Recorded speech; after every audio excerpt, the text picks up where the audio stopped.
back on a live stream today. Got to get my music on.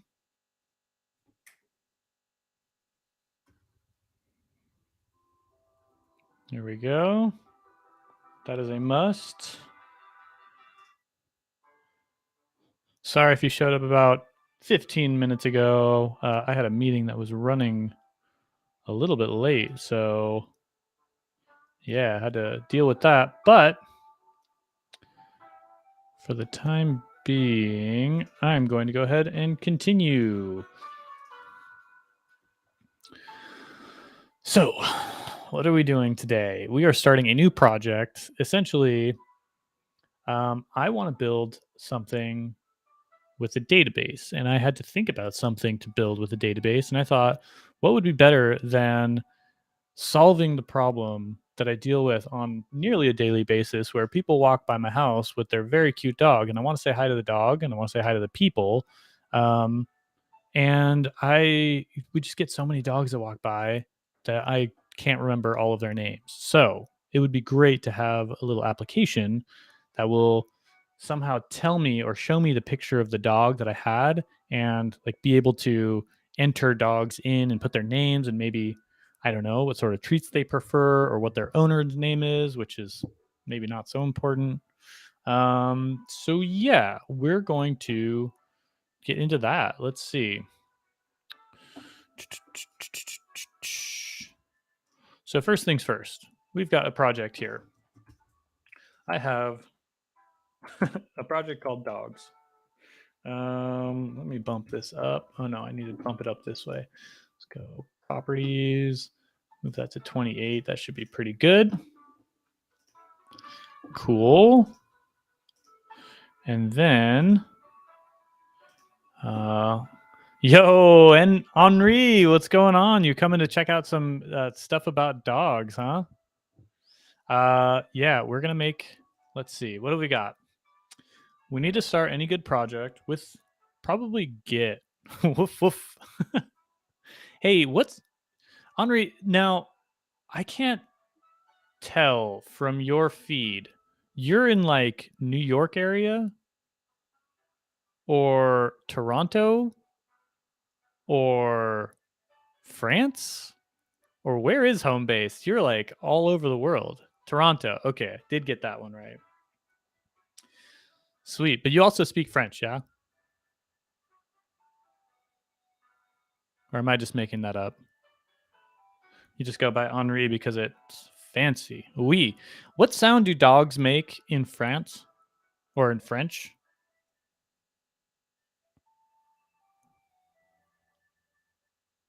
Is it still woof woof? I don't think so. Or bow wow? All right.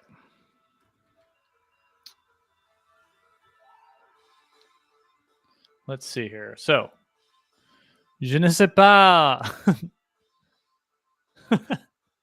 Well, I don't know either. I just know, I bet roosters sound different, because I know that roosters in America say cock-a-doodle-doo, and roosters in Mexico say kikiriki, and roosters in Italy say something along those lines. Yeah, no, that's why I ask, because we're talking to dogs. Anyway, let me get started. So I'm going to start with any good project. I'm going to start with Git init. That's going to initialize Get Repository so that I can do stuff like check the status.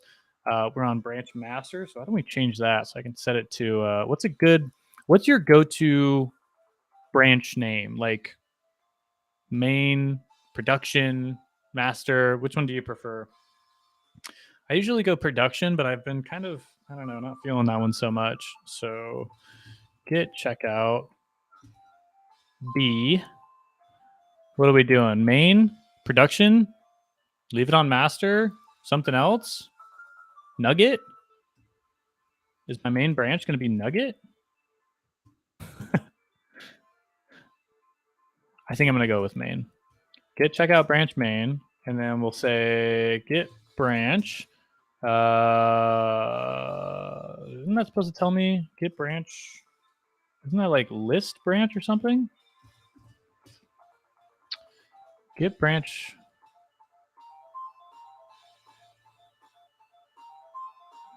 List. Isn't there a list in here?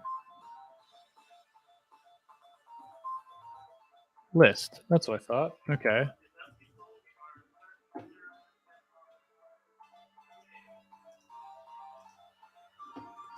Got get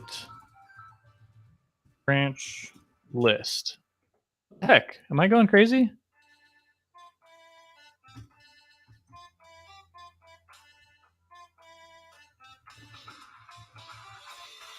How do I list Git branches? Git, is it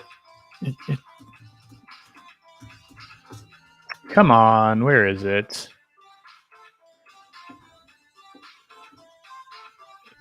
If dash dash list is given, or if there are non-option arguments, existing branches are listed. So do I not have Git branch? Git status? Okay, I'm on branch main, but because there are no commits, maybe that's why it's not listing anything. Cool, so I'm on the main branch.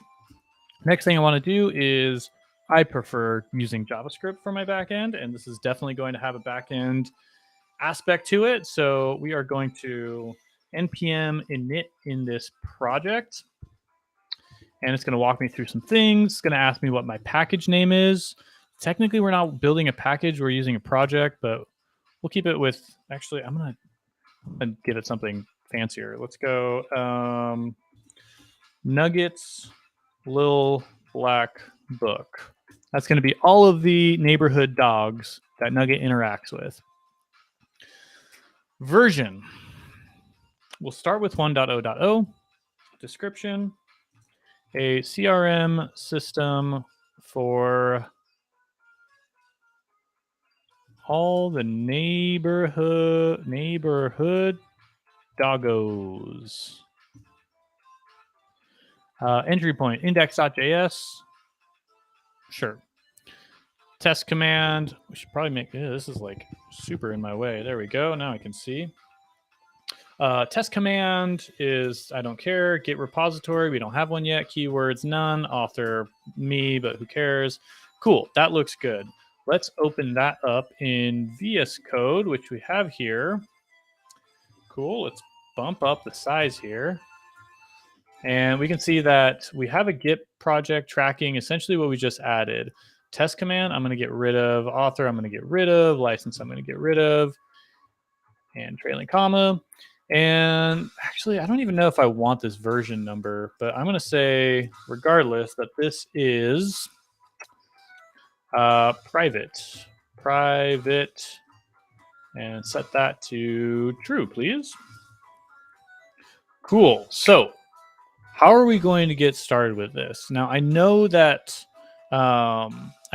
this is going to be a lot of backend code, and I know that for a CRM, I want to be able to create, read, update, delete other dogs, have some information about the dogs, maybe some information about the owners. So I think I'm going to lean towards a database-driven application, probably a relational database, because I'm going to have, I don't know, maybe different types of breeds, maybe the actual dogs, maybe their owners, information about them, stuff like that. So that's where we're going to start. And as such, I think what I'm going to do is reach for some of the stuff that I usually reach for. So I don't have any of this planned, by the way. So there's going to be a lot of stuff that I'm shooting from the hips. One thing I definitely want to start with is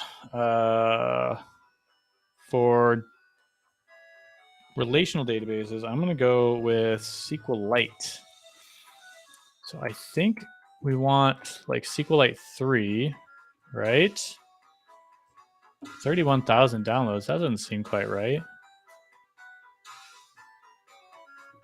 Wrapper, SQLite 3. Nope, that's not it. Okay, most people use this library use SQLite 3 as a database driver. Any library that conforms to SQLite 3 API should work. So I think I actually want SQLite 3, not SQLite. That looks more like it. I think this is the one that I want. Asynchronous, non-blocking SQLite 3 bindings for Node.js. Great. So we'll start with this and go into our terminal and say npm install. Now, I am not going to run my production application on SQLite, although these days I've seen that. I've seen someone connect a SQLite to GitHub and have those changes work, like, I don't know, build an API based off SQLite, but store it on GitHub. And that way, because it's tracked by Git, you have versioning and like backups built in and resiliency. Because anyway, but I'm not going to do that. I want to save this as a dev dependency so we can get started here. Now, I also need to start thinking about how I'm going to organize my entities, how I'm going to design this database. And again, I'm just doing this from scratch. So one tool that I really like for this, what do I want to do? I may want Prisma. Prisma.js. So what is this? This is an ORM. I definitely want an ORM. I like the idea of Prisma because, first of all, does it work with SQLite? It does. Cool. Because it gives you this idea of like migrations. Migrations are the big thing, in my opinion. The big thing to consider when looking at tooling around your database and around particularly a relational database, because what is a migration? It's when you make a change to your database and you have to modify how your database worked before, or how the things connecting to your database worked before and how they work after. So that may be like if I want to add a column to a table, I may need to go through all of the existing data and add that column or information about that column to it. That might make sense as we do an actual migration. But I think that Prisma actually supports that. So we might do this, or should I do something that I actually already know? Like the nice thing about Prisma is it makes a nice little user interface for you to be able to type stuff in and say, hey, Prisma, I want to look for a user with a unique user where the email matches this. Maybe. I mean, yeah, why not, right? Let's explore. Intuitive database client for TypeScript and Node.js. Cool. How do I get started? I'm going to go with the JavaScript one. Get started. Quick start. 5 minutes. Lots of buttons to click. Great. Download the starter project. I don't want to do that. Do not want to do that. Does this have migrations? Maybe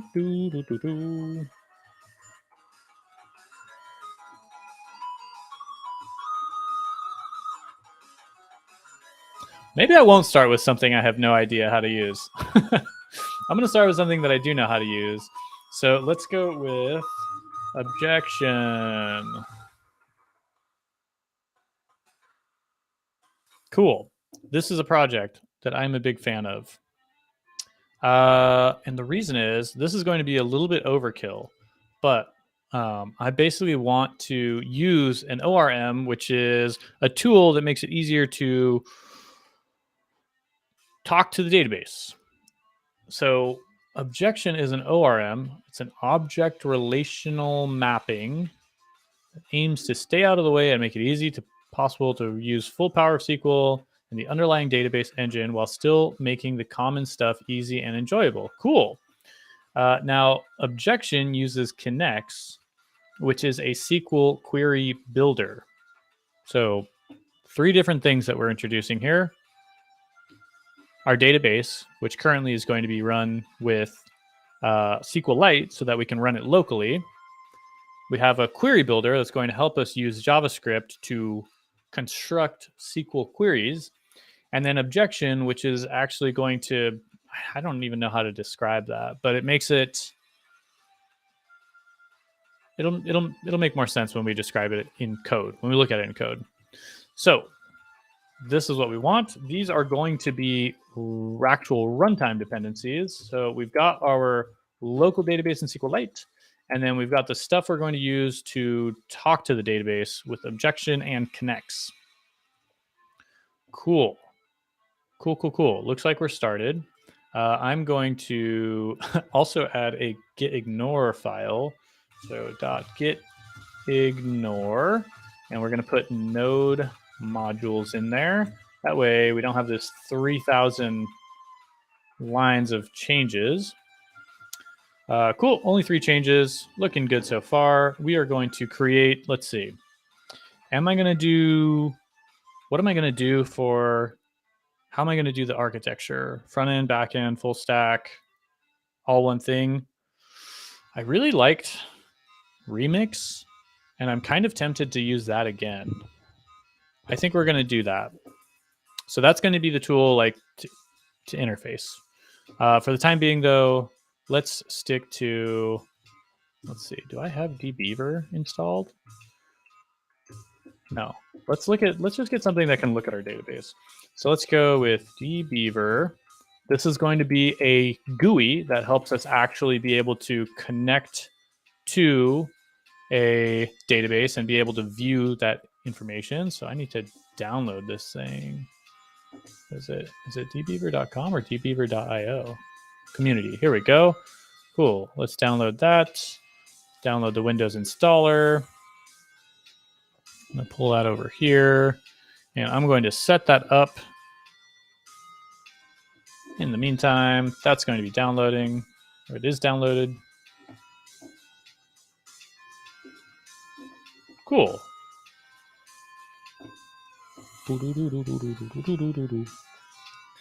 Give me a moment while I just finish getting this all set up.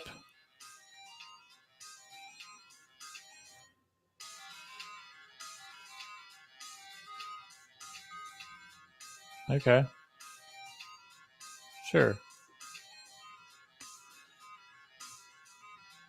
That is installing. We can see that. So yeah, why do we need this tool? Not for our application at all, but once I have stuff in the database, I want to be able to see it. And I don't like doing that from the command line. So that's how I prefer GUIs. That's fine. Okay, that should be installed. That should be launching soon, hopefully. Now, let's get an actual database set up, right? Right. We have our SQLite. You can next use okay, getting started. Don't need to install stuff. npm start, minimal example. Oh, I'm gonna need an API probably. But let's look at this. Installing example project seems like too much work. Here's a simple standalone example. Cool.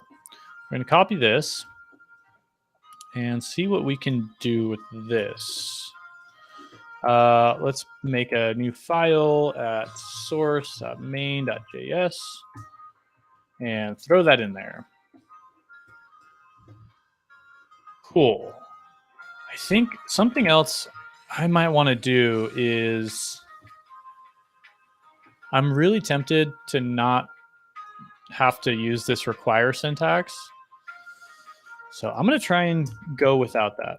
And the easiest way to do that is, nope, not module, is set the type of this package to module. That way, I don't need any bundlers, and I can also use import and export syntax. So that's what we're going to do. We're going to import connects from connects. And we're going to import model from objection. So far, so good. Okay. Some other things I think I'm going to, or some other issues I think I'm going to run into here is run the following command to install, npm install. Yeah, I already have those installed. Thank you very much. What am I going to need to do here that's a problem? I don't have any exports. This is fine. Yes, for development work, doing Node stuff. Did that finish? Cool. Anytime I'm doing development work, I probably want something that's going to restart my server every time I click save. So I'm going to npm install as a dev dependency nodemon.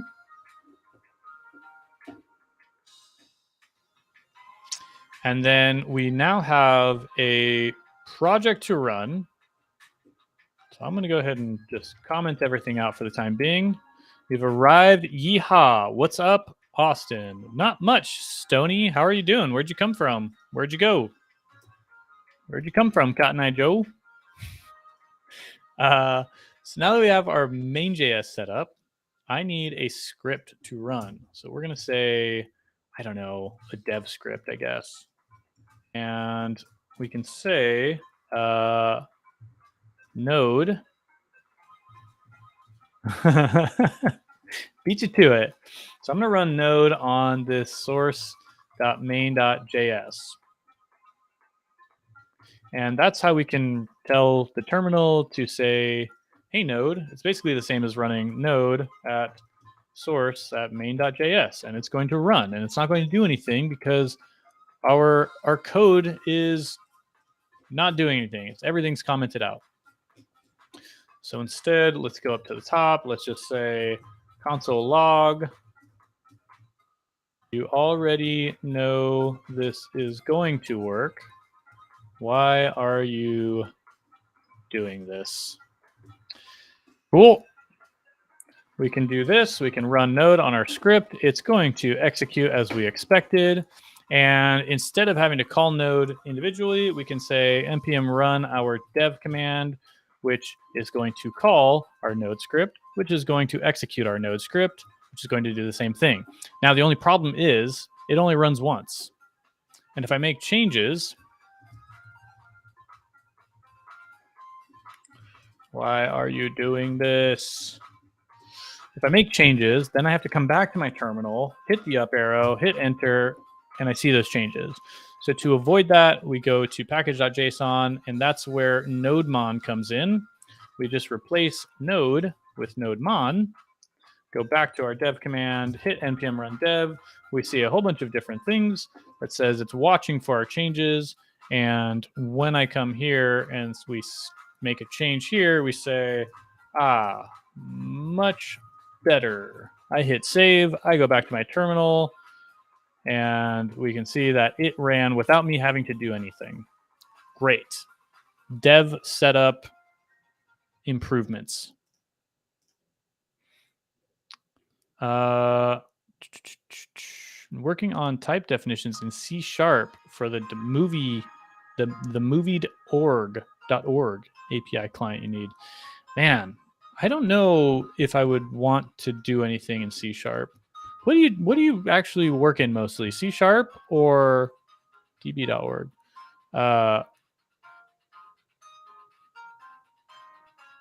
themoviedb.org. Is it mostly C# or is it mostly PHP or what?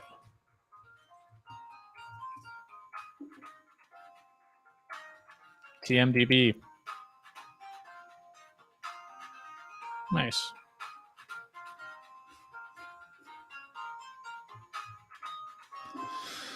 Okay, so now that I've got my essential development set up, of course, I also need some of the other things that we had set up before. What did we do? This GitHub Actions one. This one was just right. So a couple of things that I like to have set up are a tsconfig file. We'll copy that and paste it over here. And I like to have my eslint config file, copy that and paste it over here. And I probably should have just cloned this project because I'm mostly going to be copying a lot of this stuff over. And we're going to do this one. Cool. I'm also going to copy this left hook over. And maybe this GitHub workflow, maybe not yet. But package.json. So a couple other things that I need. ESLint, TSC. So let's close all that. npm install some more dev dependencies with the TypeScript compiler, ESLint, concurrently. What else? What else do I got here? Left hook. I really should have just copied this whole package.json thing. TypeScript ESLint plugin. Oh, I don't install TSC. Duh, I install TypeScript. TypeScript. There we go. And if this is your first time tuning in today, or if this is your first time hearing about TypeScript, you can probably just ignore it if I'm honest. But I want to set up some prettier stuff. I probably will want some, I don't know if I want some V-test stuff. So let's, oh no, what did I do? TypeScript ESLint plugin, cool. Let's get this prettier config. I already had that plugin, okay, oops. Plugin, ESLint prettier config, this ESLint plugin prettier. And that should be good. Now that should make my dev experience a little bit nicer because I should start seeing some red squiggly lines in case I make any mistakes. So let's go here, let's close that. This is my ESLint RC file. Looks good, pretty basic. It's actually probably missing some things that I would want, but that's okay. TypeScript file looks good. And let's get started with actually building out some database stuff.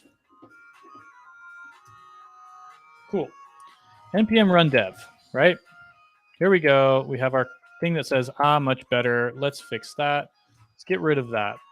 First thing I want to install is Connects. So once again, Connects is going to be a SQL query builder, which will help us write SQL queries. Now, why do we want Connects? Because it makes it nicer than having to write something like const SQL equals, and then, you know, like, I don't know, select all from dogs, where, whatever, blah, blah, blah. That will make our query writing much better. And then we're going to initialize connects with the SQLite 3 client. Use null as default. Sure. You would recommend Prisma over Connects. Okay, cool, because I was considering Prisma, but I've never used it. But I usually use Connects and Objection. So if you feel strongly about Prisma, I'm all for it, but you're going to have to drive. Funny reason is Pokemon that you switched. I don't understand what you mean by that. But if you feel good about Prisma, I was on the fence about it, and I would be down to check it out. But I may need more help.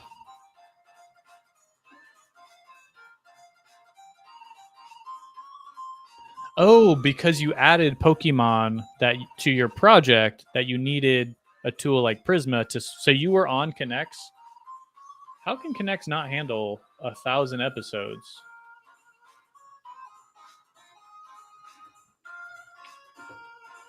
Man, I really wish that we were actually having a conversation about this right now, because that sounds like a pretty interesting use case to go between these. It's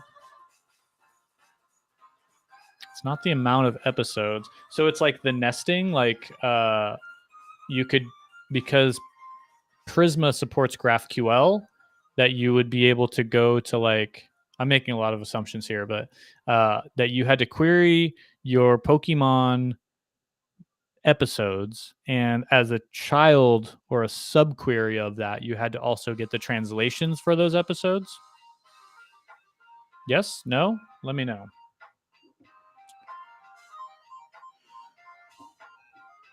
Amount of characters returned. Yeah. So yeah, you could do that with connects, or you could do that with SQL, right? Like you can have a subquery. And the interesting thing is that your argument to use Prisma is not really the difference between Prisma versus connects. The limited episodes are, yeah.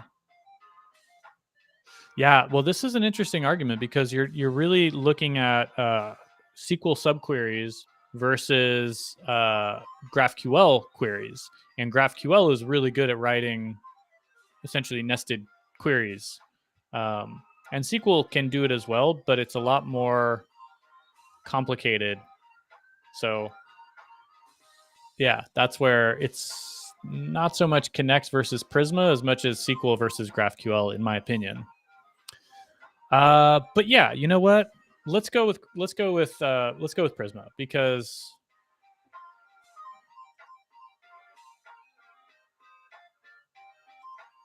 I haven't done it, and that's where we grow.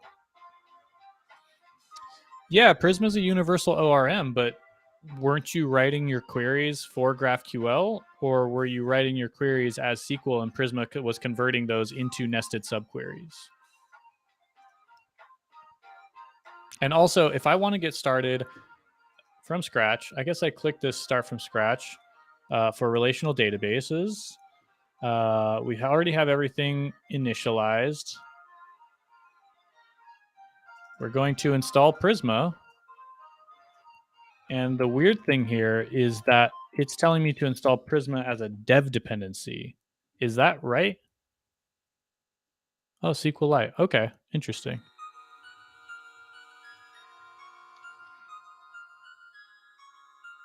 Yeah, but it's SQLite, but you're still using GraphQL to query SQLite, I think. Select the JavaScript examples in the dropdown at the top. Yeah, but I don't want to clone something. And I also don't see examples. Oh, there you go. JavaScript. And Postgres. Sure. Okay.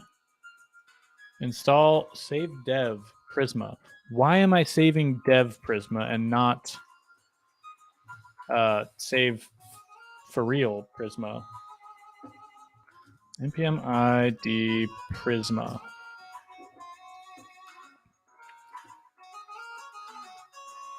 Okay. This creates package.json. Yeah. Installs. Prisma comes into parts. Comes into parts or comes in two parts? Okay. Next, we're calling npx Prisma. You can now invoke the Prisma CLI by prefixing with npx. Sure, I could also do that with a script, right? But that's fine. Prisma itself is a CLI tool. Okay, cool. That makes more sense. So we can call npx Prisma init, which I'm guessing we had to install Prisma locally so that we could then call npx without having to download it. So that this calls it from the local directory. Okay, cool. And then you have the Prisma client, which is the node import dependency. Gotcha, that makes more sense. Okay, so the Prisma schema was created at prisma/schema.prisma. You can now open it in your favorite editor. Let's do. There is Prisma. There's my schema. Cool, I'm liking this so far. Does Prisma need an adapter for SQLite? Because right now I'm using a Postgres example.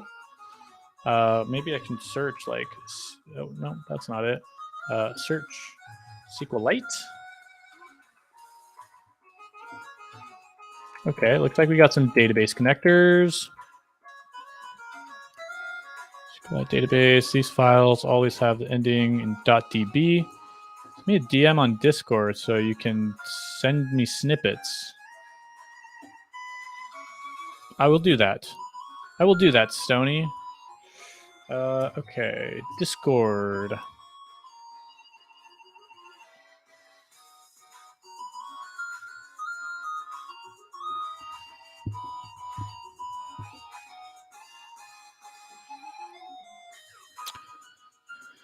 Where is Stony Eagle? How do I find you? Direct message. Imagine add a friend. Stony, I don't know your Discord username.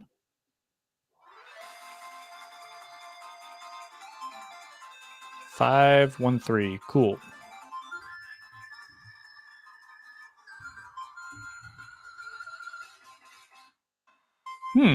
Didn't work. Double check that. Okay. Oh dang! Is capitalization an issue on Discord? Oh, I accidentally showed it. Oops. Okay, give me a moment.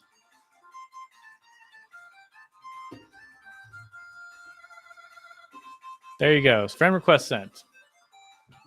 All right, so let's get back on this relational database thing with Prisma. So I've got my thing set up. I'm going to connect to my database. Okay. Let's look at my database. Here's my database stuff. It feels like I should also have an extension for Prisma. Prisma. Okay. This looks like the right one.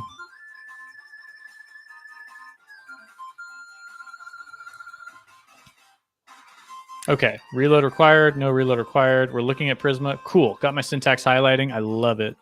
So much better. Okay, just copied it from Discord. So let's see, Discord. Oh, I can wave to you. Hello. But I didn't see a message from you, so. Oh, you waved back. How cute. And I'm doing a bunch of stuff on a live stream that no one can see. Top streaming advice. Okay, so let's see. I'm going to go through this really quick though, because I also want to kind of figure this out. So to connect your database, you need to set the URL field of the data source block. However, if we're looking at the SQLite version, we can, it looks like, yeah, data source DB, looks like I should be able to just pass this in. Let's put that there. Remove this. So this raises a question immediately for me is, can I set different, like how do I separate a dev environment from a production environment as far as Prisma is concerned for connecting to the database? And that is a question to answer later on. But for the time being, we're going to keep this file as our SQLite database. You can open Discord in your capture. Yeah, I always feel. All right, fine. We'll bring Discord over here. There you go. Stony really needed a lot of attention. Just has to steal the spotlight. But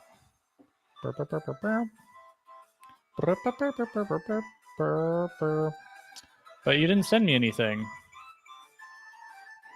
I'm gonna push this back.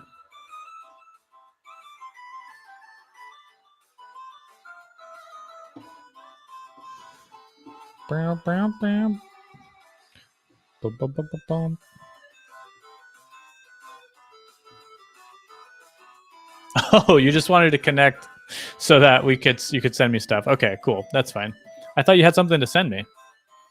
Okay, so let's connect. Let's see. Prisma, this is gonna say, okay, so I can set a .env file.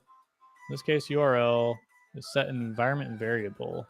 That's cool. Using .env files. This is great. Wait, Prisma creates a default .env file at my project root. Oh, they did. Look at that. Huh. Didn't even see that. Okay, so that's how you could change if I'm running in a development environment versus a staging environment versus a production environment.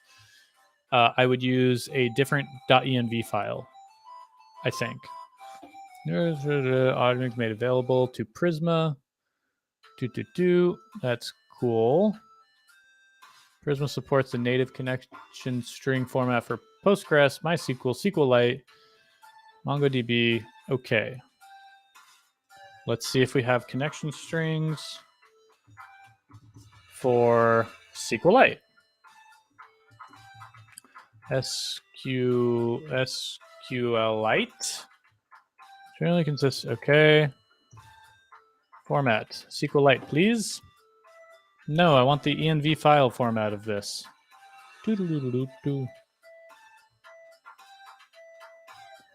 This is not env. Oh, here we go. Wait. env database URL. Okay.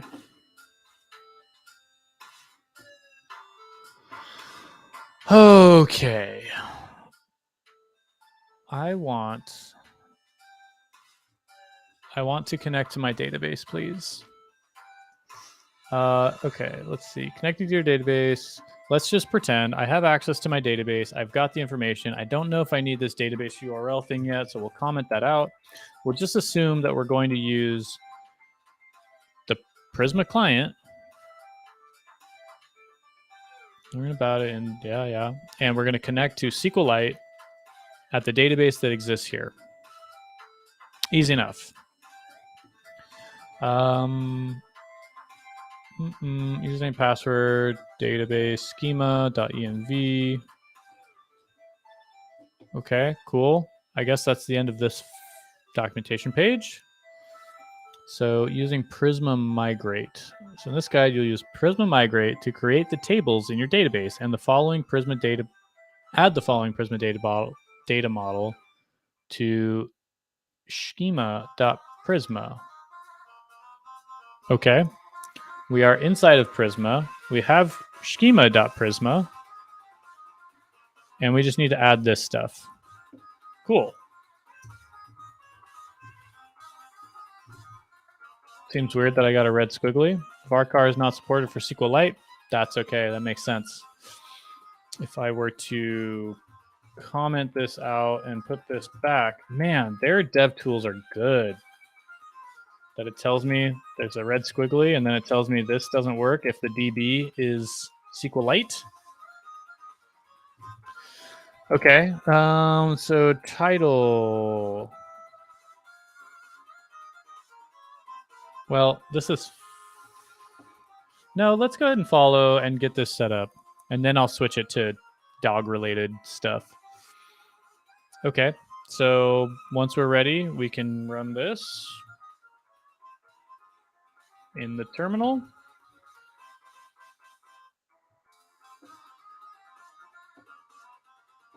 No tables yet. Read. Getting started. Set provider to the data source. Block in schema. Okay. Run npm or run Prisma DB pull, which I guess we should probably do first. So let me pull that. So at least it's there. Okay. So this would be if I had a database already set up. That's really handy. I can take an existing database setup and pull it into my Prisma schema file. And then run Prisma generate to generate the Prisma client. And then start querying your database. Okay, well, I'm going to follow these directions first. Awesome, we hit an error. Environment variables loaded from env. Prisma schema loaded for Prisma. Data source SQLite. At that native type. Okay. Yeah, it's pretty awesome how convenient that is. And it's also pretty handy that even like this error corresponded to this error. So, I mean, it's kind of annoying it didn't work, but it's pretty handy that I'm going to see these errors as I write them before I get to this annoying part. So let's just get rid of, what do I do? If, like, what works? Varchar 255 doesn't work in SQLite. Okay, we'll just set it as a string, I guess. I don't know much about this syntax. I'm guessing that this is a mandatory field and this is an optional field. How does SQLite not have varchar 255?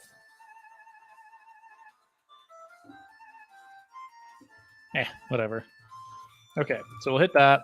We'll go back to our terminal. We'll try this migrate command.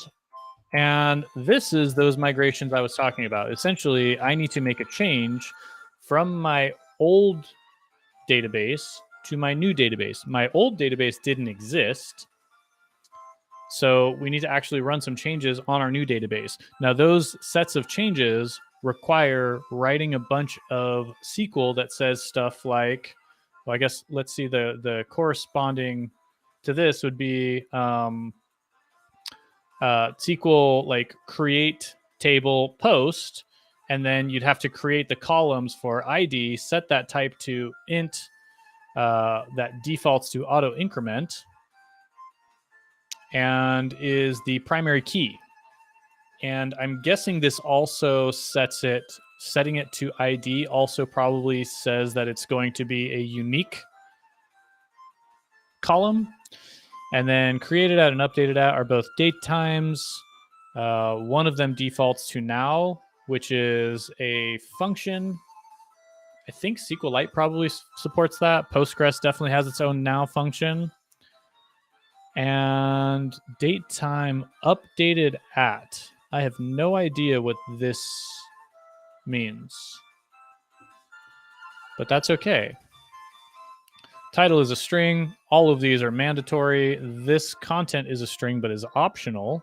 So yeah, anyway, all of this sets up the call, or Prisma is going to use these to behind the scenes write SQL that will write to a file, which it generated for me in this migration. Not only that, it's going to keep track of all the migrations and the timestamp at which those migrations were run, so we can actually see this is brilliant. This is what I was just describing. This is the SQL that this migration is going to run. Okay, so updated at is going to tell the database to automatically write to that column for me, but I didn't know what it corresponded to in SQL. So we can see what that is. Updated at is date time just not null. Oops. Okay. So this is cool. This is cool. That's all I need to say about that. All of this is valid SQL that was derived from all of this. And this runs when the database is instantiated. I'm guessing that the database, that Prisma is also going to keep a record of what the most recent migration was that was run. And maybe every time, well, I guess maybe when you ask for it, you can say, hey, Prisma, run the latest migration, and it can see a record in the database of the migrations. Let's check on that assumption by going into dbeaver, which I should have now. Oh man, got a new version of dbeaver. That's pretty cool. Y'all can't see it yet. Okay. Give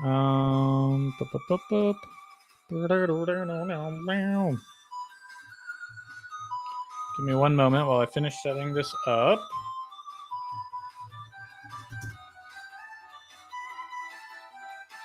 Do you want to create a sample database? No, I don't.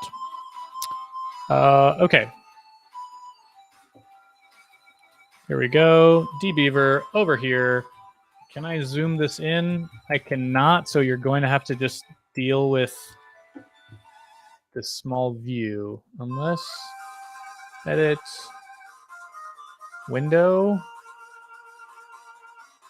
Can I make this like an old person? I shouldn't say that. Can I make this like a not very good visibility? Someone that needs bigger text. Can I make this viewable by someone that needs bigger text? I don't know. But let's get into just like setting this up. So I'm in dbeaver. You store your database outside the source directory, so the examples you send are doing that. I like to keep my database, my development database stored in my source folders, but not inside of Git. So we're going to exclude anything. Okay, hold on 1 second. I'm going to exclude or git ignore anything that's inside of Prisma / anything that ends with .db, hopefully. I do not see that, which is great. It looks like this should be commented out. We're not going to be able to see this in VS Code because it's a database file. I don't know what DB journal is, and I don't know if I should exclude DB journal from source code tracking. But in the meantime, let's look here. Let's add a new database. I'm going to add a new, where is it? SQLite, please. Is SQLite not here? There it is. SQLite. I'm going to hide this just in case. Let's open.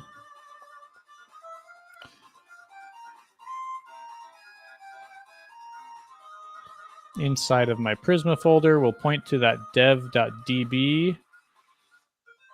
Finish. Okay, we're connected to dev.db. We can open this.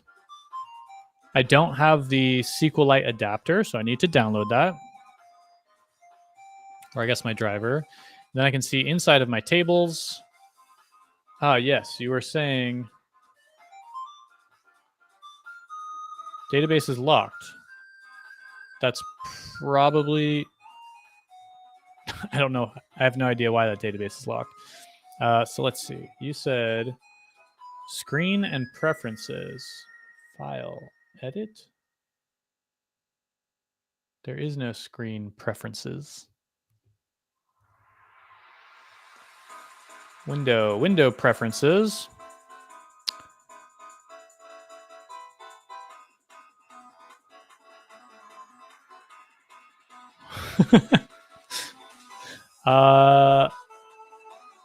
Yeah, I'm not gonna bother setting it up. Okay, so our database is locked for some reason.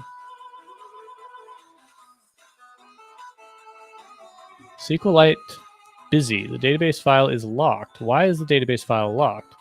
I don't think I'm accessing it in my terminal yet. And I'm not accessing it anywhere else. So I should be able to see that. It's kind of frustrating.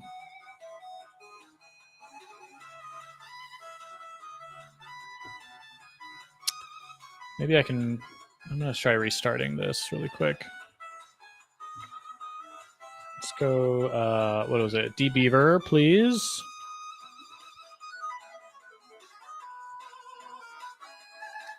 Lockhunter.com works like a charm. Boy, Stony, you're on another level of helping out today. It's a foolproof file unlocker. Oh, that may be the issue. Because I installed dbeaver on Windows, but I ran Prisma on WSL, they may not be able to talk. So let's see. What is this? Oh, just tips. Okay, I don't need tips. DB. Okay, let's open up the tables. It's not having a good time with that. So I really don't want to download this thing.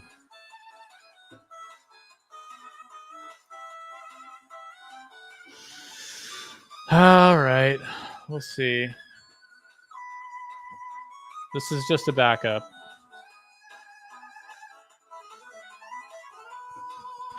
But I'm going to see if I go to Prisma and I see ls-la of the dev.db file. No, I am the owner and the group.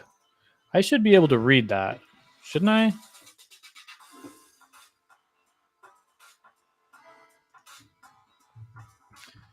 All right, let's do some live debugging. SQLite dbeaver file locked.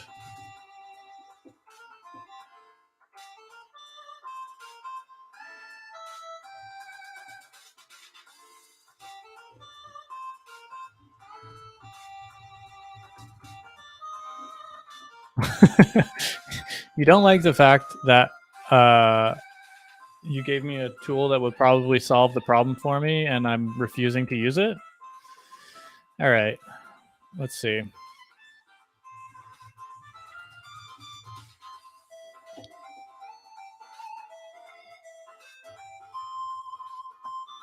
Okay, it's set up.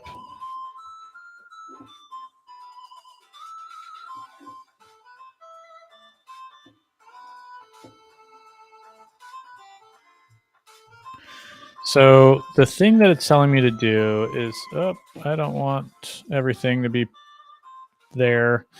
The thing that's telling me to do is go into the folder, which we have here, and open up Prisma and right click on this and say, what's locking this file? Cool.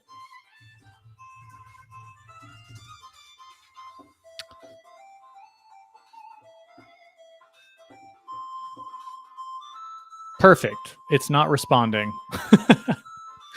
Oh, now it's responding. Okay, let's see. No process locking this file or folder have been found. So, not particularly helping me out right now. Davis file is locked. All right, well, we're just going to have to keep going and maybe not connect through dbeaver, but connect through Node. Why not? Or Prisma. All right, so if we're not doing all of this, we're going to start with Prisma, right? Which means I have all of this information.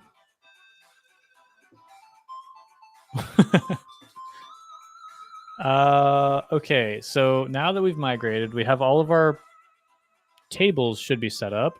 That's what it looks like in SQL. This is literally what I was trying to show people. And then we have to install the Prisma client. Okay, cool. Now we're making some progress. I see now why Prisma was an NP or a dev dependency, because what we were doing before was not actually connecting through Prisma. All right, we've got our Prisma client, the developer. Hey, look, that's me. npm install Prisma client is going to be in node modules. Okay. Prisma generate does a thing. I think that's what we did a moment ago with the Prisma CLI. Notice that the install command automatically invokes Prisma generate for you. Okay, cool. Okay, when I make changes to Prisma schema in the future, I'm going to need to manually call Prisma generate. That makes sense. That will run those migrations. In order to accommodate these changes in your Prisma client API. Okay, cool. Querying the database. Moving on. This is what we're here for. Prisma Studio, huh? We'll see. We will see. So now that I have generated Prisma client, you can start writing queries. Okay, let's do that. So in my main project, it's already yelling at me. Requires promise constructor. Make sure you have a declaration for promise constructor or include ES 2015 in my lib options. Okay, that is a TypeScript setting or a TypeScript error.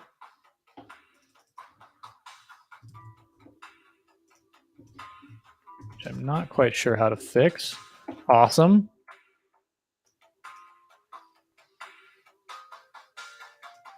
So let's look at this.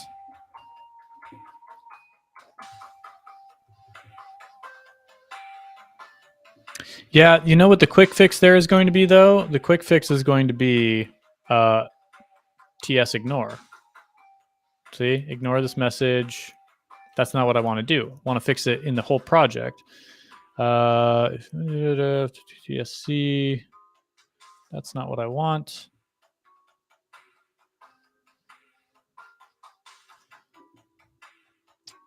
There should be an easy fix for this. Mention we're missing. under the lib in tsconfig. Okay. So I need to open tsconfig. I think I need a thing called lib, or maybe it's under the compiler options. There you go.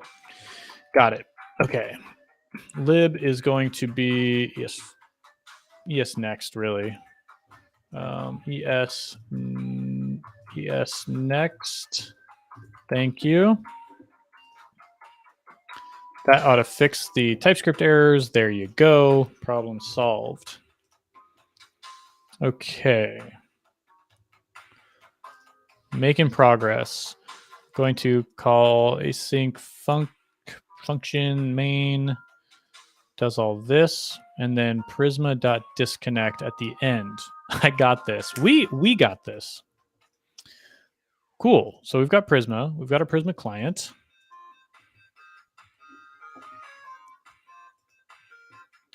It's so weird that we have a catch and then a throw, so I'm going to get rid of that. No need to do that. We're going to call the main function, and then, I mean, I guess we'll do something like this. To do. Don't do this. Cool. We're going to get our queries here in just a moment. Okay, so this is it. Console log all users. Cool. Inside of main.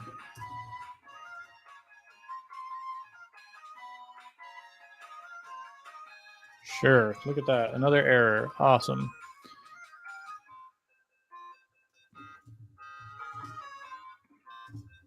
There you go. Problem fixed. No? Yes, problem fixed. So this is our function that should run, query all of our users. Our users is assuming that we have a schema that looks like this, where we have users, and we just run npm run dev. And theoretically, we need our Prisma client. And also, I'm not supposed to be using require. This should be import from. And Stony, you should be pointing something out here. What am I missing?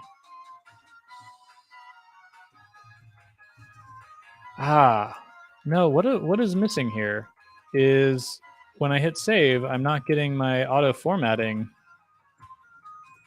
Yeah, ESLint is not complaining. Do I have ESLint turned off, maybe? I do have ESLint turned off. There you go. Okay, we can close that. We can see that it's now yelling at me, and I hit save, and now it's fixed. There we go. Cool. So we should be able to run this now.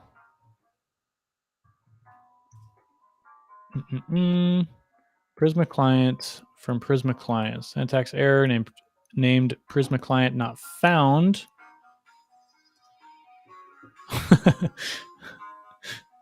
Okay, so what is available in here? I do see Prisma client.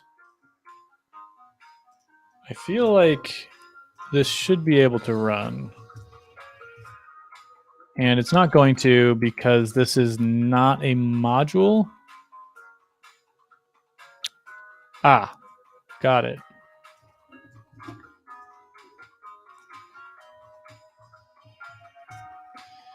Import, we're just going to say Prisma. And we're going to pull that out of there.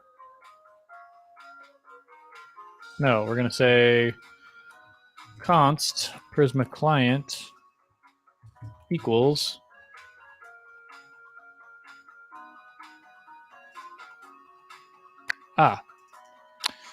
we're going to say this and this. Oops. This and this are Prisma package. Okay. Copy, paste. That should fix that. It's complaining now. Has no default export. Excellent.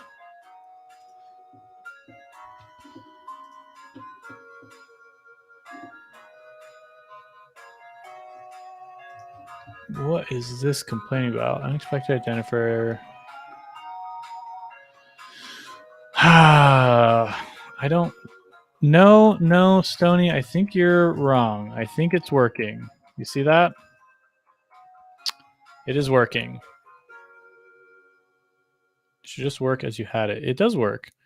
This is a false positive. This one I can't ignore. I don't know why that's a false positive. That's kind of weird.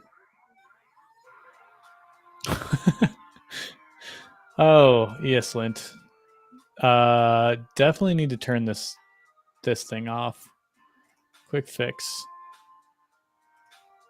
How about that for a fix, huh? We're gonna turn this off in ESLint.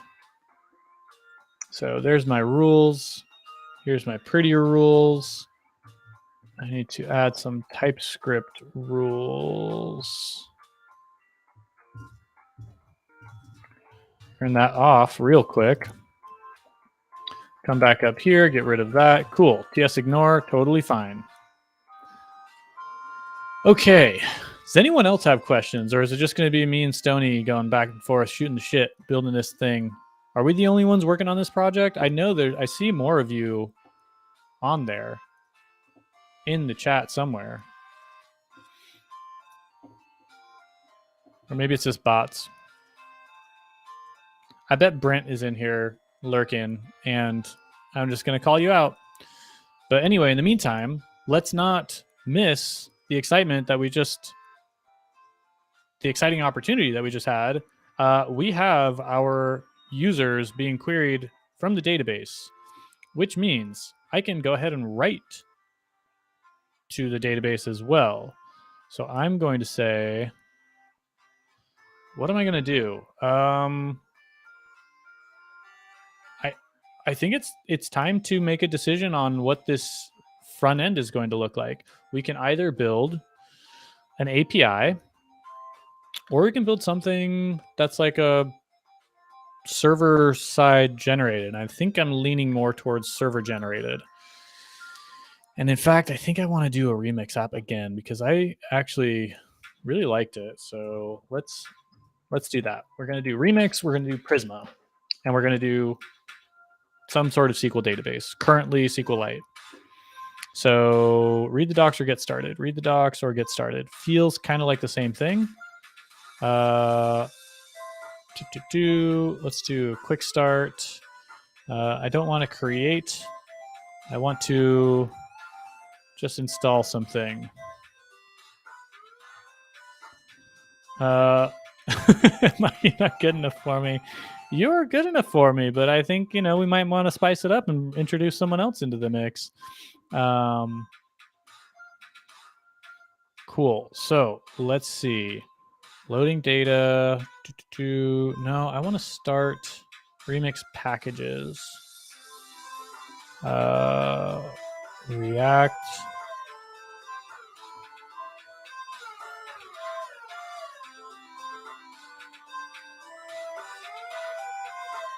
Backend for the front end. I want to just kind of just start. How do I just start? I mean, not with like a template. I want to get started. This is so annoying.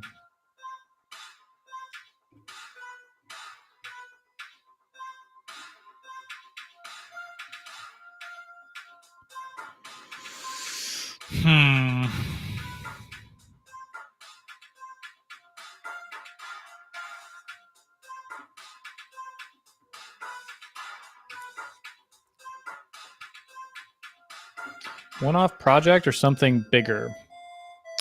This is something bigger. We're going to take over the world. But we're building a dog content management system, so all right, this is annoying. I mean, I know that they make this really easy by having like predefined stacks to work with. Let's just start with this. We're going to go inside of our folder. And we're going to, oh, really? I'm going to copy that and paste it there. This will create a folder called, yes, that's fine. This will create a folder called something, blog tutorial. Use the Pokemon API and implement it in your banner application. Why would I need the Pokemon API? Because it already has all the Pokemon in there. No. We're building. I want to use something that actually uses the database because we're getting into some database fun stuff, you know? I want you to npm install. Yes, please.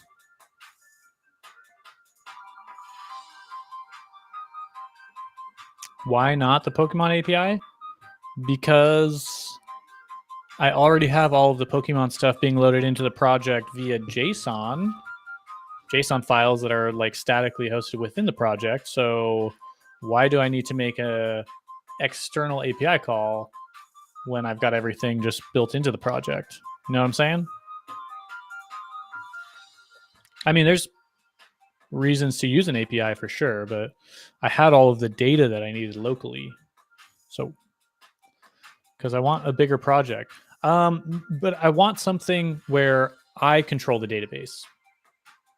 So we're building a dog relationship management system so that I can walk around my neighborhood, meet all of the cute dogs, and then not have to worry about forgetting their names. And I can remember where they like to be pet. Tinder for dogs. Yeah, I guess. Sort of. Except instead of swiping right, you would just wag back and forth.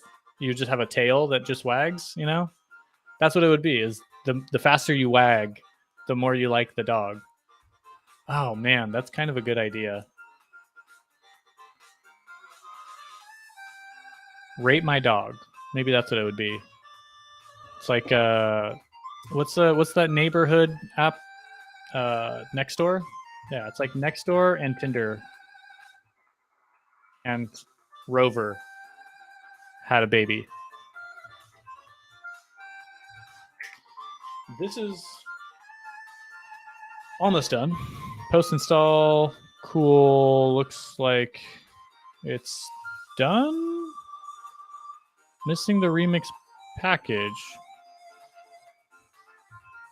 Okay. Still doing some stuff. Running generate. Okay. My database is now in sync with my schema. Wait, what?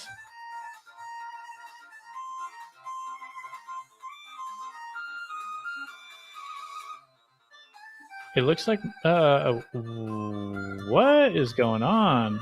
Okay, cool. Oh, okay, everything's done. Great. Let's look at our folder. We now have the blog tutorial, which is the actual GitHub thing, or no, the remix thing. So I don't want that. I don't want this GitHub folder. Please delete it. I don't want this Cypress folder. I don't want this Mox folder. I actually, oh, it already has Prisma installed. Look at that. That's pretty handy.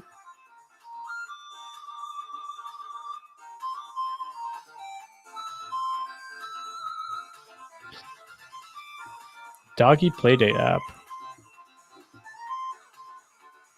Man, that's pretty handy. It actually, Remix like did all the work for me.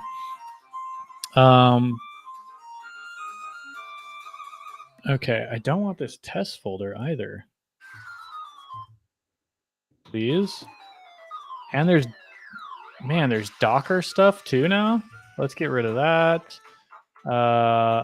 I don't want this.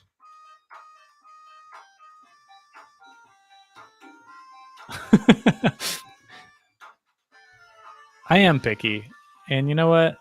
I'm all right with being picky. Wow, there's Docker, Gitpod, Prettier, Cypress, Fly. Tailwind, vtest. Let's delete all that. Cool. I just want...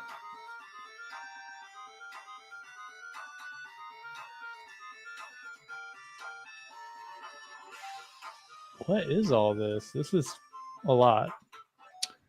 What I sort of want to do is kind of just recreate what they've got here. Run P. What is run P? Okay, this is a lot. I really just want remix, please.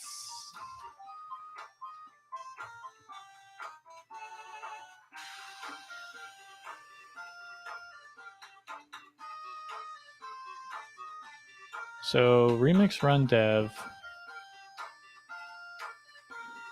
Maybe I can just start with this. Let's go to npm. Nope, not Bon. npm, please. And check out remix run dev. Remix of the framework. npx create remix latest.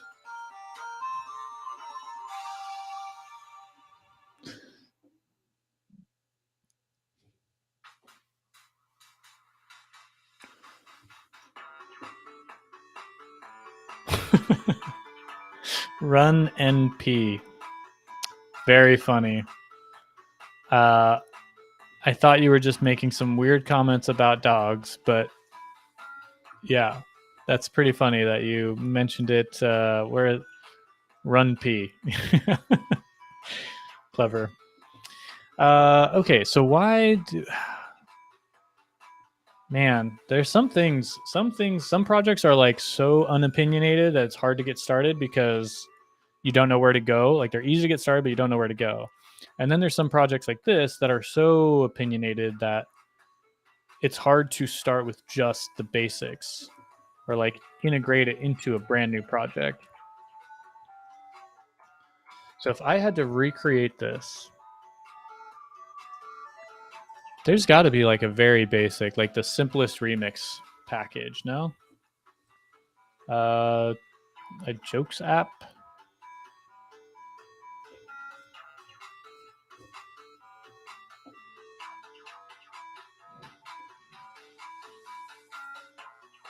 Okay, here we go. This looks much simpler. In fact, there must be like a GitHub link. No? The repo, repository. No. Okay, let's see. Remix run, other APIs.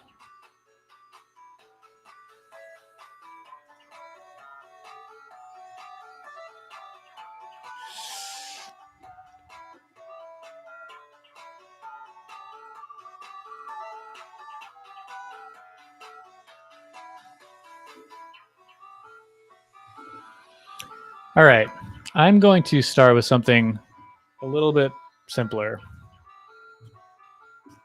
I'm going to, instead of doing remix, I'm just going to start with an API that I can work with directly. Yeah, JavaScript's great. I like Vue too, but I need something that is server rendered because this has that server component of having to talk to a database. And I don't want to do that through an API, which is literally what I'm doing here, but let's at least start with an API. So where to start? Getting started. Cool. npm install fastify save. Great. This is going to be to get my API started. Let's delete that. Cool. Next.js. Yeah, no. I don't want to do that. I'll start with Fastify. Fastify is fine. Cool. My first server. Here we go. We'll copy all this. Or we can copy the async await example, and we'll do this. Great.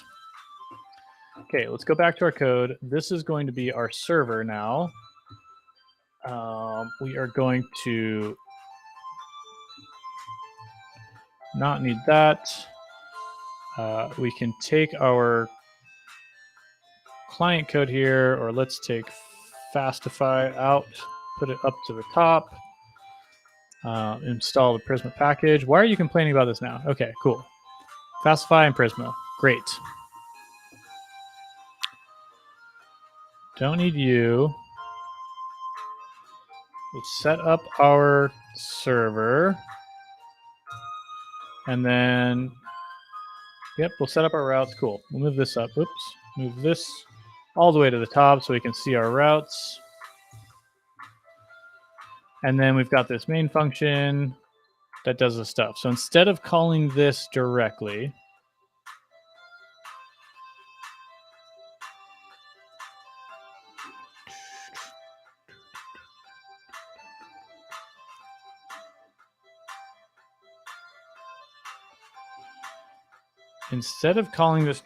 we'll call this in our function handler. So we also don't need this main function. We really just need this part here. So we can get rid of this. We can start our process. This is complaining because I need to install those types. That's fine. Here's where my query is going to go. And we're going to return. We're just going to return the users. Cool. That is one thing I need to do as well. npm install that. Oops. Where is it? npm install types node. Go up to our server. Okay, that's weird. Did it not copy?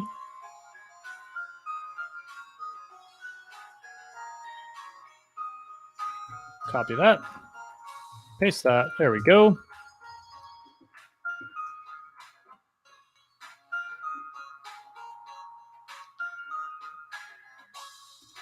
Man, this is often the hardest part, is just getting something set up.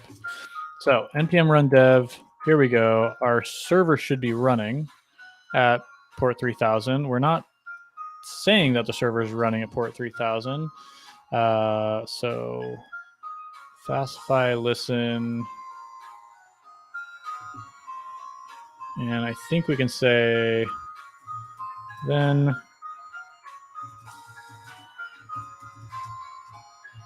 console log server running at port or at http:// localhost port 3000. Cool, we hit that. That should have restarted our thing. Now we can see server running at that location, which makes it easy to copy, move over here, paste in here. Hitting this should run our query and return all users, which it does right there. Very nice. Okay, cool. I'll catch you later, but I'm going to keep going on this. So now that I've got things pretty much hooked up, I want to clean up what this actually looks like. So inside of my source folder, I'm going to create a folder called, what am I going to call it?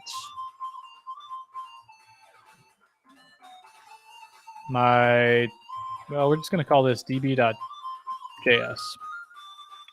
And this is going to pull this information out, move it over here, such that we can import db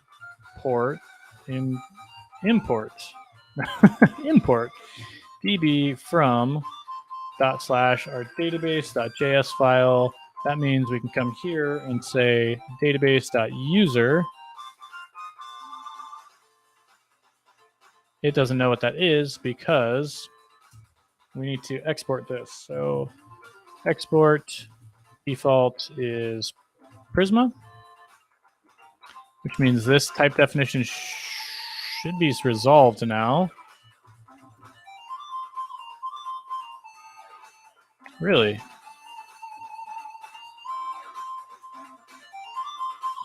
Okay, Prisma is type any. That's weird. I feel like that should have been more strongly typed. But that's okay. So now that we have our server started, I want to create another folder or another file for got my server file, and then I want my app.js.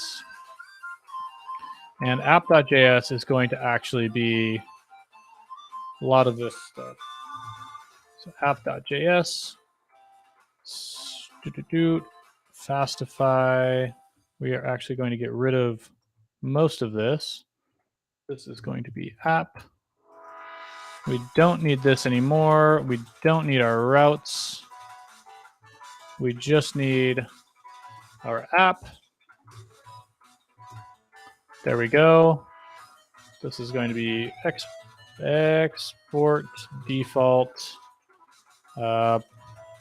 Fastify. Sure. Cool.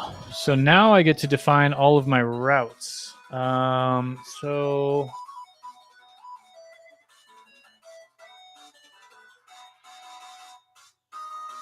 I'm going to leave this like this for now. I don't need to start getting into a lot of folder nesting yet, but this makes it easy to have just my route definition in one place. I think that should be working fine. So if we go back and reload, we should see, yep, there's our changes. Okay, so I need to talk to Prisma, and I need to start, what was it? I was dealing with users, right? So this is what my users are going to have, are going to look like. So if I want to create a list of users, I need to create a new route. I'm going to rename this to app. There we go. So we're going to say app.get is going to return an array of users. App.post there is going to be an async function that's going to do some stuff with my users. It's going to take a request and a reply. And let's see if we can log the body of this request. And we're just going to return, I don't know. We're just going to return an object for now. So if I post here, open up my console, come over here, say fetch, pass an empty string, I think should be fine. Well, we'll just pass in that route. And then we're going to give this a, too much. Okay. A method of post, and I want to send some form data. So we're going to say the body is going to be new form data from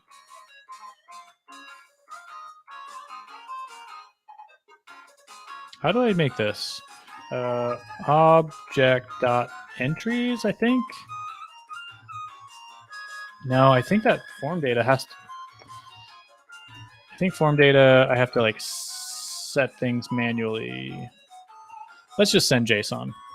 So we're going to say JSON.stringify, and we'll pass in something like this. Oh, no, I don't need form data. I can do new URL search params. Cool. And that should take keys and values.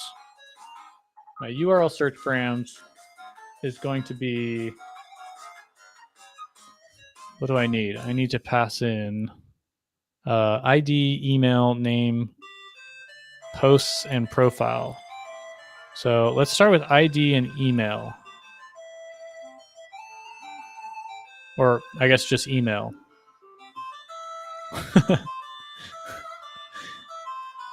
Let's see here. Going back to the browser, we're going to say the email is nugs at nuggetthemighty.com.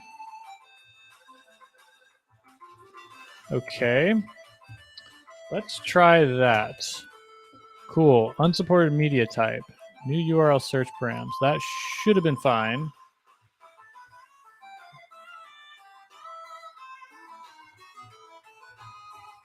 How about just a string? String is cool. Okay, cool. We are getting some stuff. Man, the logging on this is kind of a giant pain in the butt, so I'm going to turn that off for now.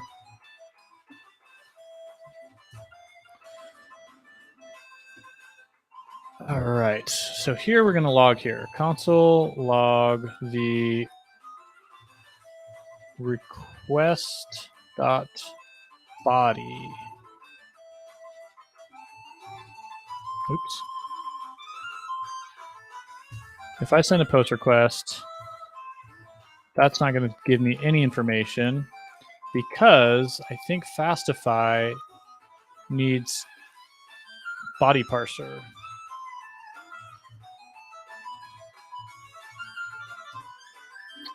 Does it need?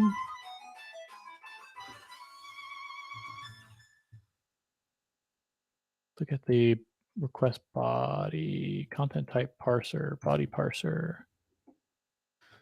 Parse body request in two ways.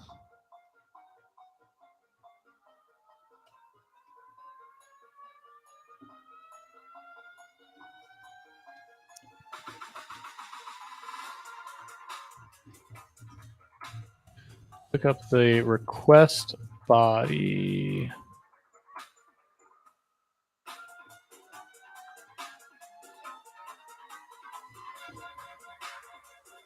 Give me one. Well, I'll look this up in a project that I have, which is github.com, Austin Gill.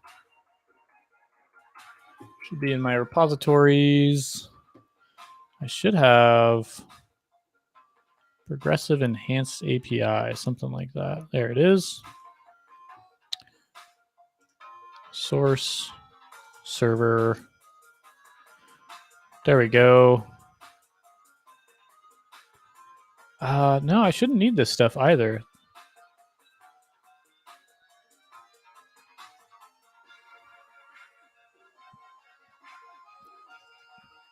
Maybe.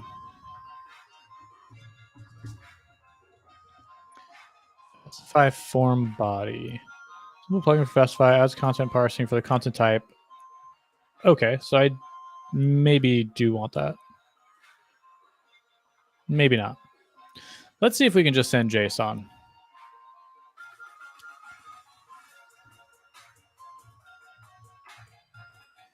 JSON.stringify an object with nothing in it.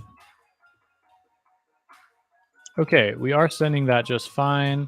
We are reading that just fine. Cool. Which means I should be able to, let's just create a user, right? So let's say const new user equals await database.user user dot. And it's really unfortunate that Prisma doesn't give me the type definition here. I almost feel like if I were to make this a common JS file and say const Prisma client equals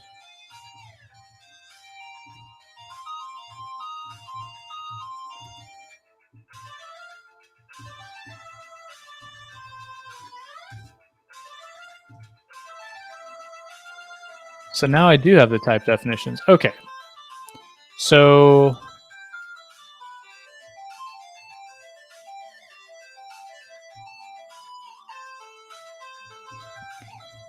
I need to be able to figure this out. because I don't want to use, I don't want to use common JS.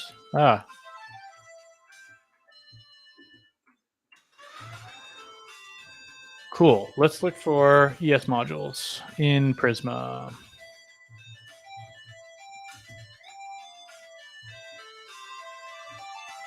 No support for ES modules.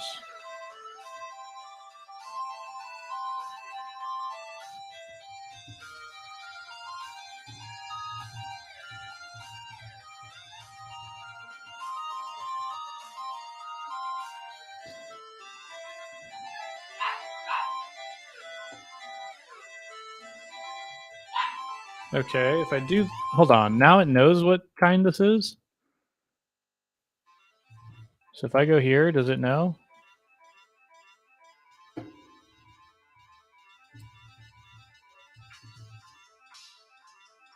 Still doesn't know what this is. Still doesn't know what this is. Okay. So we're going to say that the type here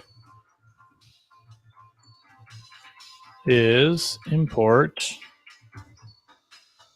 from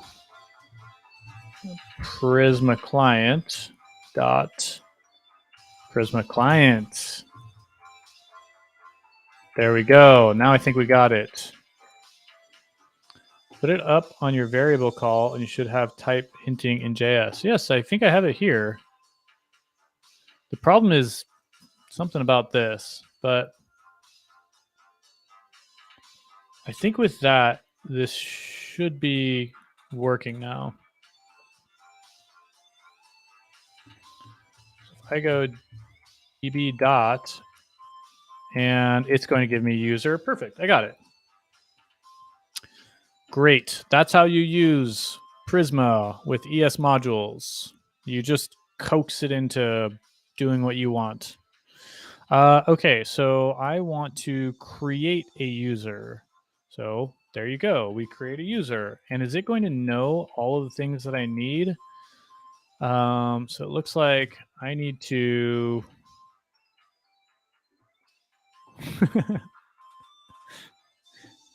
You know, just because we came to the same conclusion separately doesn't mean that you told me how to do it. Let's look at the API. Let's look at create.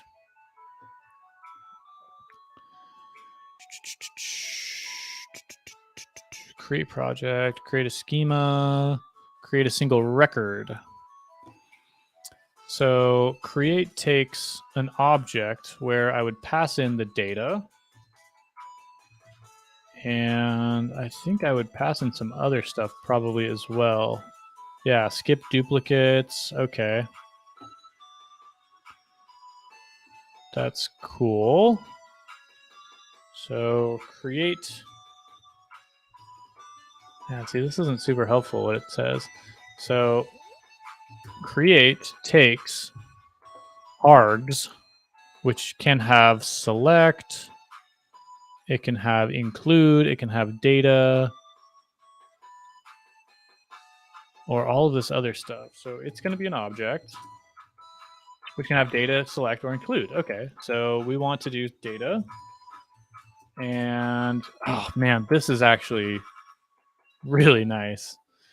The required field is an email. And we're going to say email is going to be nugget at pdxdoggos.com. So, okay, that's our new user. We're waiting to create it, which means anytime, where are we? Anytime that we make a request, that's going to run. We didn't get an error. And if I reload the page, we now see that we're getting a user with ID 1. Email is nugget.doggos.pdx.com. Cool. Now, what I want to do is a number of things. There's a lot that I want to do. But I don't think I'm going to have time to do much more today because I'm actually going to be finishing pretty soon here. But number of things we need to do. Okay, let's actually like take the data from the user. I want to build my API in such a way that you can send form bodies.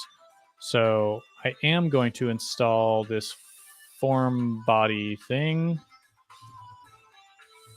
Form data. Let's see. Form body.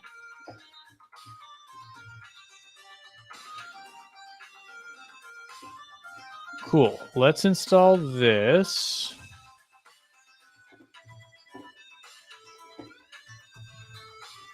npm I fastify. Oh, that's not it. No quotes. There we go. We're going to get that form body stuff working. And because, see if we can go back to GitHub to Austin Gill /PE/API.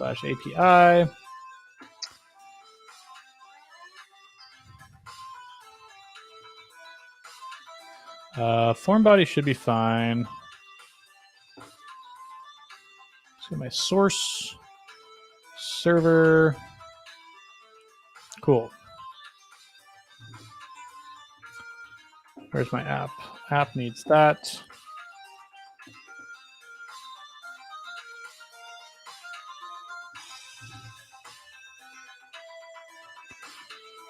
App also needs that. Cool. I should be able to now. Oh. Interesting. This is not the package I just installed. npm package quick score. No. Actually, go here. Fastify form body. So there's two. Perfect. Which one do I need? 141,000 downloads or 1,000 downloads? But this was published 5 days ago. Has this one moved? Has been deprecated? It has. Okay, cool. So I've got the right one now.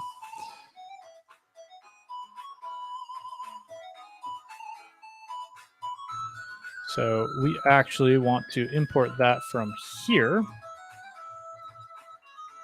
and then use it. So we should be able to send form data. And I should be able to go to my app.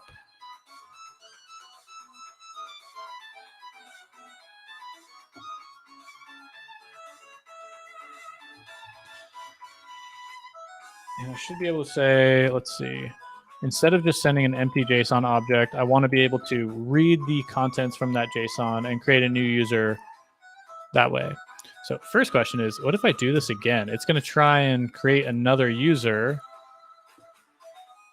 We're going to get a failed request. The response is not going to tell us why. And if we reload, we should have one. Oh, it's not going to work because the app isn't running. There we go. Okay, so let's try that again. We reload. We do see that we have some persistent data, which means it is pulling from SQLite. We go to the console. We rerun that thing. We get an internal server error. Internal server error doesn't tell us anything. Network response. Preview. Internal server error. Okay, so it does give us the response. Message invalid. Prisma user create invocation. Unique constraint failed on fields email. That's nice. I really like this combination so far because Prisma gives me a pretty good explanation of what's going on, and Fastify gives me a really good status code messages right out of the box. So if I do that same thing, and instead of JSON body, I really want to be able to send new URL search params, please.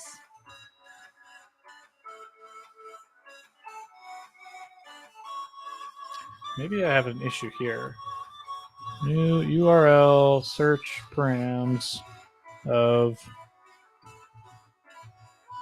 a of 1 should be fine. And then if I say dot entries, okay. If I say dot get a, I do get 1. Okay.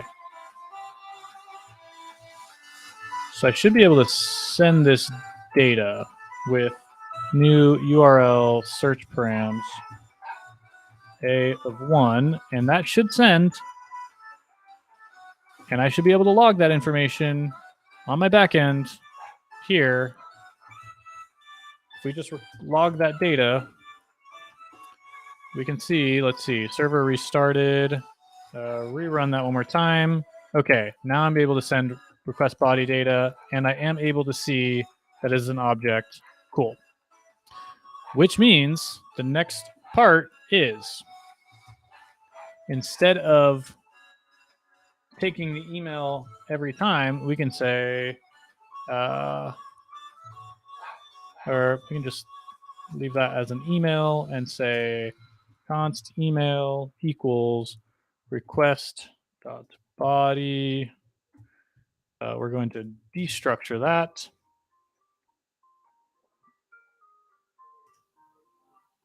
And you're complaining because it's a request body? Request body can be anything. Why are you complaining? Get off my case. Cool.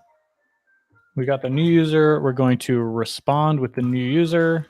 And I don't think we need any of this. And that should work. So now if I go and make a new request and send an email of, let's say, nugs at pdxusers.com, pdx users, pdx doggos, we should see a network request that successfully goes through, returns our user. I guess I could have included an email. And if we refresh this GET request, we see both of those users, which is great. Okay, that's as far as I'm going to take us today. And I'm going to push this code up to, what am I calling this? Nuggets little black book. Maybe I'm going to call this PDX doggos. PDX doggos. And I'm going to push this up to a Git repo at PDX doggos, my repo, whatever, austingill.com or github.com/austingill/PDX doggos. In fact, I'll do that so you can even see.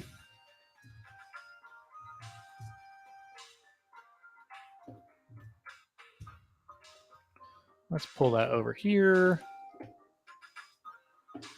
Come on over, please. Thank you. New repository.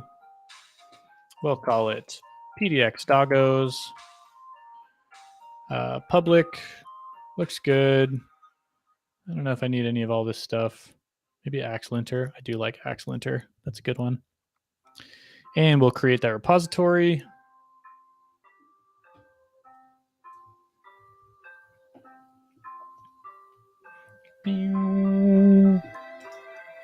And GitHub is going to take a while, so... Oh, busted.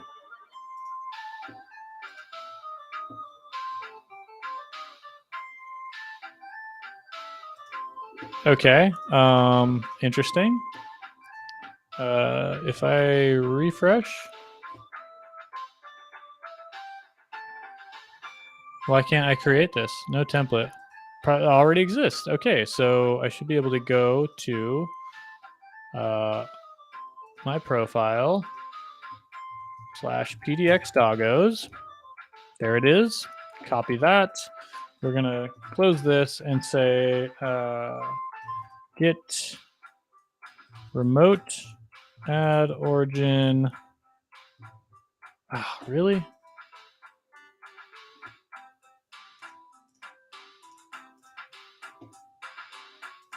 Copy that.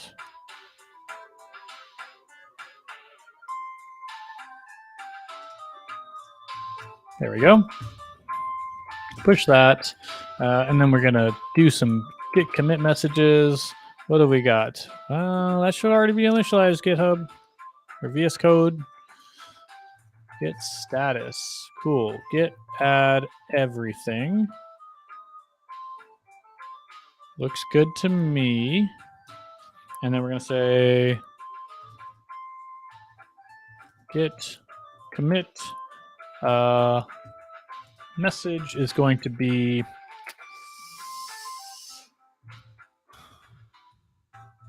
Nugget is the best. Useful commit messages. Hot tip. You should always do that. Cool. We've got our pre-commit hooks running too. I forgot that I got that set up. That's pretty handy.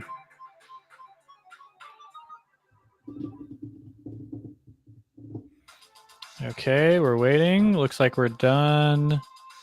We got everything, and then git status. Git push.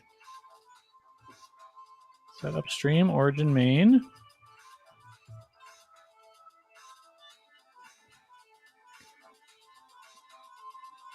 Cool. Okay.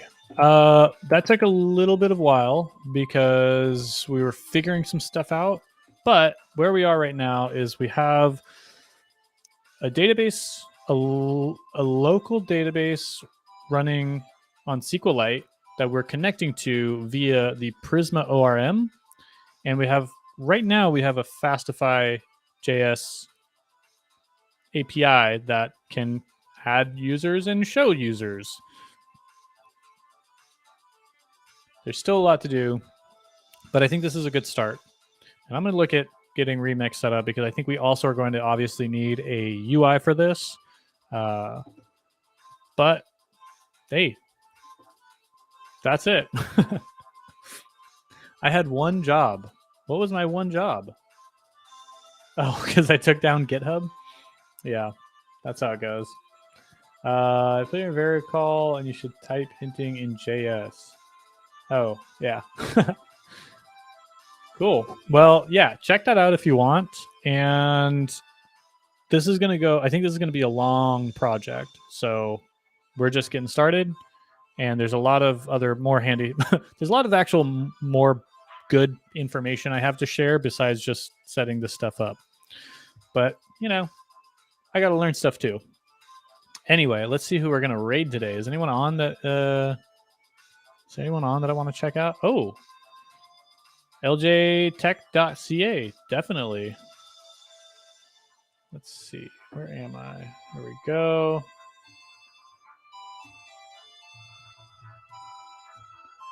ljtech.ca.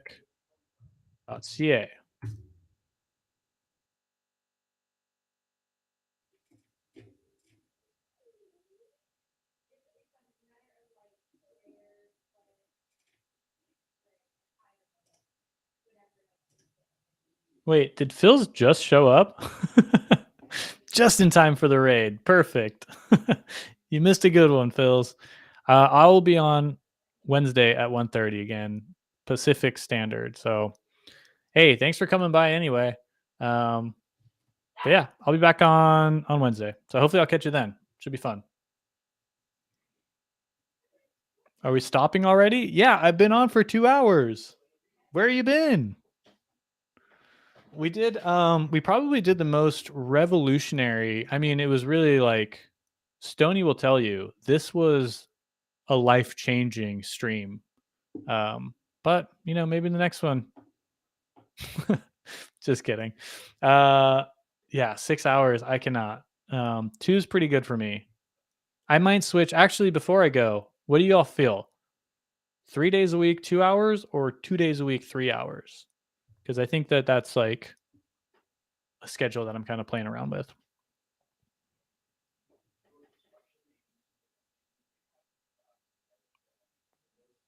Let me know your thoughts on that.